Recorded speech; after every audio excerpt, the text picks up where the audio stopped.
जय जगन्नाथ भगवान की। अध्याय 2। भविष्य मालिका ग्रंथों के रचयिता कौन है? ये अध्याय 2 है। सतयुग, त्रेतायुग, द्वापर युग और कलयुग में चारों युगों में भगवान पंचसखा इस धरती पर जन्म लेते हैं।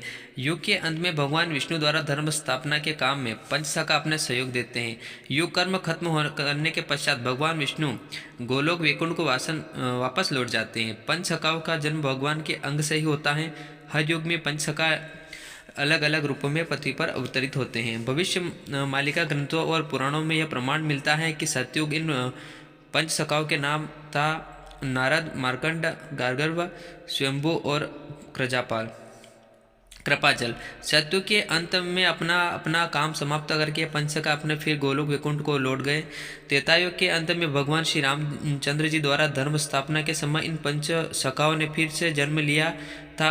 उस समय उनके नाम थे नल, नील, जामवंत, शेषणु और हनुमान। हालांकि हनुमान जी ने रुद्र अवतार के रूप में जन्म लिया, फिर भी पंचसखाओं में से एक सखा बनकर श्री रामचंद्र जी द्वारा धर्म स्थापना कार्य में उन्होंने प्रभु की सहायता की।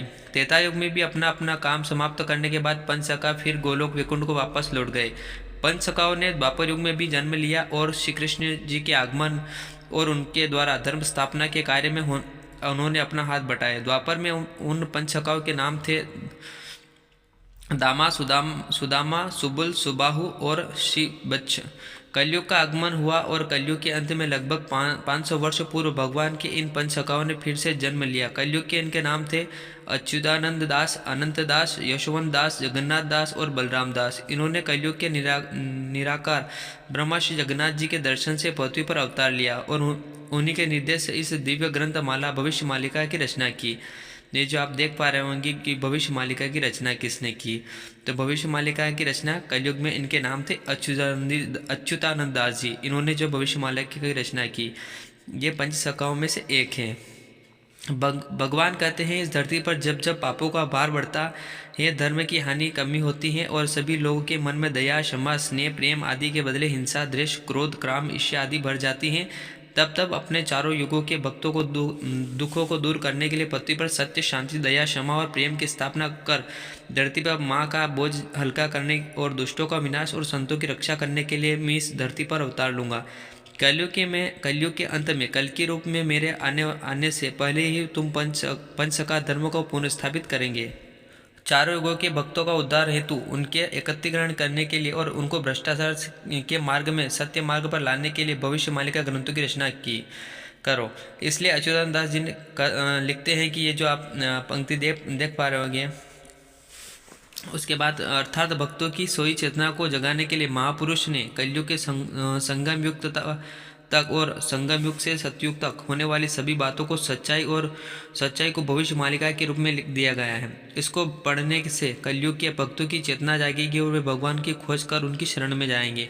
महाप्रभु अनादि आदिकंद हरि जगत के नाथ जगन्नाथ जी ने महापुरुष अच्युतानंद दास जी ने को कमल की माला को देखकर निर्देश दिया था कि जिस स्थान पर इस माला के सभी फूल टूटकर बिखर चुके होंगे, उस स्थान पर तुम्हारा साधन पीठ होगा। वे प्रभु जगन्नाथ के निर्देश पर आज्ञा माला लेकर पवित्र श्री क्षेत्र से निकलकर बहुत रास्ते से आगे बढ़कर जब उड़ीसा के केंद्रपाड़ा जिले में चित्रपुला नदी के किनारे एक पवित्र स्थान नेमाल पहुँचे, तो उसी स्थान पर माला में आखिरी फूल टूट कर गिर पड़ा और सारे फूल खत्म हो गए। शास्त्र के अनुसार सतयुग में भी उसी स्थान पर समुद्र मंथन से निकला पद्म फूल भी गिरा था, इसलिए उस स्थान को पद्म वन भी कहा जाता है। महापुरुष अच्युतानंद दास जी ने उसी स्थान पर अपनी साधना आरंभ की और ध्यान मग्न होकर सत्य, त्रेता, द्वापर और कली चारों युगों के भक्तों का उद्धार करने के लिए लाखों से भी अधिक शास्त्र ग्रंथों की रचना की। वही स्थान बाद में महापुरुष अच्युतानंद दास जी के सिद्ध स्थल के रूप में लोगों के सामने आया। अच्युतानंद दास जी के प्रभु चरण कमलों में ध्यान करते हुए उस सिद्ध स्थल के बारे में लिखा है। ये जो पंक्ति देख पा रहे हैं, इसके बाद अर्थात महापुरुष अच्युतानंद जी ने उस पवित्र स्थान पर ध्यानमग्न होकर अपनी दिव्य क्षमता के बल पर लाख से भी अधिक जिन ग्रंथों की रचना की उनमें से 36 संहिता, 72 गीता, 27 वंशानुचरित्र, 24 उपवंशानुचरित्र और 100 मालिका ग्रंथ भी शामिल है। उनको छोड़कर बाकी पंचसखाओं में अनंत दास महाराज, यशवंत दास महाराज, जगन्नाथ दास महाराज और बलराम दास महाराज ने भी बहुत सारे मालिका ग्रंथों की रचना की। इतने ग्रंथों की रचना करने के बावजूद पंचसखा लिखते हैं कि हम लोगों ने कुछ भी नहीं लिखा। सारे मालिका ग्रंथों की रचना महाप्रभु की आज्ञा से विश्व मानव कल्याण हेतु हुई।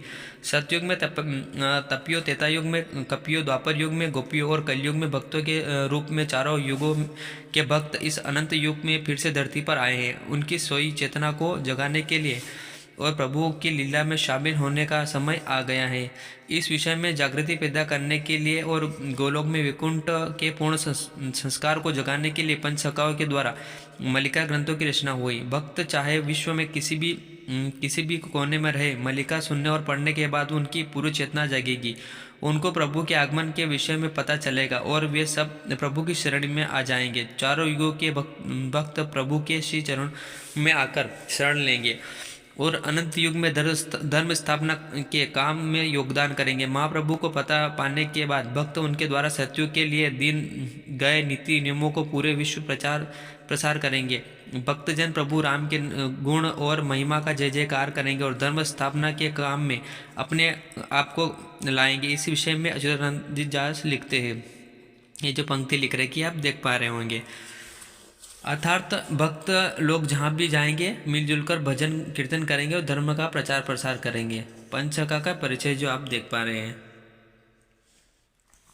महापुरुष अच्युतानंद दास जी का जन्म 1485 में ओडिशा के केंद्रपाड़ा जिले के तिलकाना, जैसे त्रिपुरा भी कहा जाता है, गांव में पिता दीनबंधु खुटिया और माँ पद्मावती जी के हुआ। महापुरुष अच्युतानंद दास जी ने 1,85,000 ग्रंथों की रचना की। एक साल ज्येष्ठ शुक्ल एकादशी पर नेमाल पीठ में समाधिस्थ होकर वे बैठे और पूर्णिमा के दिन अपनी इच्छा से अपने भीतर शरीर का अंत कर शून्य में ही अंतर्ध्यान हो गए। उनके ग्रंथों में हरिवंश पुराण, गोपालकनक, ओगाल और लवड़ी खेल, बारमासी गीता, शून्य संहिता, अणाकार, ब्रह्मा संहिता, मणिबंध गीता, जुगाब्दी गीता, बीज सागर गीता, अभेद कवच, अष्टगुजरी, नवगुजरी, शरण पंजर, स्त्रोत, बाजक, मान, महिमा और बहुत सारे भजन, पटल, रास, जाना, चौतीसा, उड़ीसा के भाषा में 34 अक्षर के रूप में होने वाली 34 पद वाली कविता के चौतीसा बोला जाता है। टीका, मलिका आदि श्रेष्ठ हैं। जो आप फोटो भी देख पा रहे होंगे। और सभी को मैं हाथ जोड़ के विनती भी करता हूँ, अगर मैं भविष्य मालिका अगर पढ़ रहा हूँ उसमें कोई गलती हो, इसलिए मैं वीडियो रिकॉर्डिंग भी कर रहा हूँ। अगर कोई गलती हो तो आप इसमें पढ़ भी सकते हो, क्योंकि कहीं ना कहीं गलती हो ही जाती है। और प्रभु श्री राम, जगत गुरु श्री रामभद्राचार्य ने भी बताया कि हनुमान चालीसा में 4 पंक्तियों में गलती हुई है। वो राम सिर ताजा और शंकर स्वयं केसरी नंदन। उसी प्रकार अगर हमसे भी गलती हो जाए तो प्लीज़ हमें माफ़ करना। और मैं वीडियो रिकॉर्डिंग चल रही है हमारी, आप वीडियो में देखकर उसको पूरा सही कर सकते हो। तो आगे पढ़ते हैं। महापुरुष शिशु अनंत दास जी ने उड़ीसा के पुरी जिले में भुवनेश्वर के निकट पाटणा गांव में सन 1488 में पिता कपिलेंद्र और माँ गोरा देवी से जन्म लिया। उन्होंने भी बहुत सारे ग्रंथों की मालिका की रचना की, जिसमें हेतु, उदय, भागवत, भक्ति, मुक्ति, दाय, गीता, शिशु भेद, टीका, शून्य नाम भेद, अर्थ, तोरणी, उदय, बखरा, ठीक, बाखरा और बहुत सारे भजन, चौतीसा मालिका ग्रंथ आदि मुख्य हैं। श्री जगन्नाथ दास जी महाराज का जन्म उड़ीसा के पुरी जिले के कपिलेश्वर गाँव में हुआ।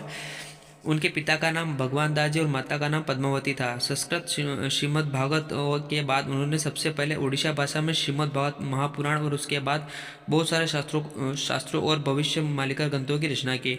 उनके ग्रंथों में प्रमुख ये हैं: शोल चौपदी, चारी चौपदी, तुला बीणा, दारू ब्रह्मा, गीता, दीक्षा, संवाद, अर्थ, कोयली, मुर्गुणी, स्तुति, गुप्त भागवत, अनामय, कुंडली, श्री कृष्ण कल्पवल्लता, नित्य गुप्त, चिंतामणि, नीलाद्रि, विलास, कली, मलिका तथा इंद्र मलिका ग्रंथ। उनके शास्त्र ज्ञान और भक्ति पर मुग्ध होकर वह चैतन्य महाप्रभु ने उनको अति बड़ी उपाधि से विभूति किया था। महापुरुष बलराम दास जी ने उड़ीसा के पुरी जिले में चंदरपुर गांव में सन 1470, कहीं कहीं पर सन 1482 भी बताया गया है, में पिता सोमनाथ महापात्र और महामाया देवी के पुत्र के रूप में जन्म लिया। दाढ़िता के भक्ति दाढ़ी रामायण ब्रह्मांड भूलोक बहुला गाई गीत कमल लोचन चौतीसा कांत कोयली लक्ष्मी पुराण बेड़ा परिक्रमा समतांग योग सागर टीका कब्ज कपज ज्ञान चूड़ामणि गद्य ब्रह्मा टीका गद्य आदि बहुत सारे शास्त्रों में मल्लिका ग्रंथों की रचना की। उनका देहांत पुरी जिले के समगरा पाट नामक जगह पर हुआ। महापुरुष यशोवंत दास जी का जन्म उड़ीसा के कटक जिले में अड़ंग के निकट नंदीग्राम में क्षेत्रीय वंश में सन 1482 कहीं कहीं पर सन 1406 भी लिखा गया है में पिता बालभद्र मल्ल और माँ रेखा देवी से हुआ। वह 84 आज्ञा शिव स्वरद्रव्य षष्ठी मला प्रेम भक्ति ब्रह्मा गीता टीका गोविंद चंद्र करुण रस से भरी हुई कविता होने के कारण यह बंगाल असमय से लेकर उत्तर भारत के बहुत सारे क्षेत्रों में विख्यात है। आदि कई शास्त्रों के साथ बहुत से मल्लिका ग्रंथों की रचना की। उन्होंने मार्गशीर्ष शुक्ल पक्ष अष्टी ओढ़नीय षष्ठी का शरीर त्याग दिया। पंच का आध्यात्मिक तत्व ज्ञान के संपन्न थे। वे लोग हर समय निराकार के साथ सूक्ष्म संपर्क में रहते और निराकार उन्हें आगत भविष्य के बारे में जो कुछ बताते हैं उन्हीं बातों में भविष्य मालिका ग्रंथों में लिखते जाते हैं। इसके बारे में ब्रह्म गोपाल महाज्ञाता अच्युतानंद जी उल्लेख करते हैं। जो पंक्तियाँ आपको ये पंक्तियाँ आप देख पा रहे हैं जो गोपाल महात्मा अच्युतानंद जी लिखते हैं उल्लेख करते हैं।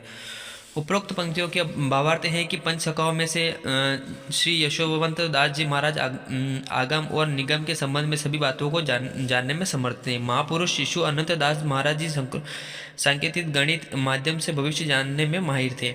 महापुरुष अच्युतानंद दास जी महाराज अतीत वर्तमान और भविष्य आदि में जानकता तत्व ज्ञान में संपन्न थे। महापुरुष बलराम दास महाराज शास्त्र और ब्रह्मांड के तत्व ज्ञान से संपन्न थे। 18 पुराण में भक्ति तत्व ज्ञान में सबसे अधिक महापुरुष जगन्नाथ दास महाराज जी का ही था।